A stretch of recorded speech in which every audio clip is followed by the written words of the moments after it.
Welcome. If you want to adjust ringtone volume in your iPad 2021, at first you have to go for the settings, find sounds, and then you have to go for the ringtone and the alerts switcher. We can increase or decrease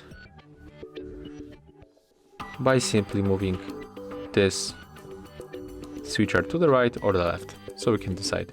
You can also control level of your volume by enable this option to change with buttons.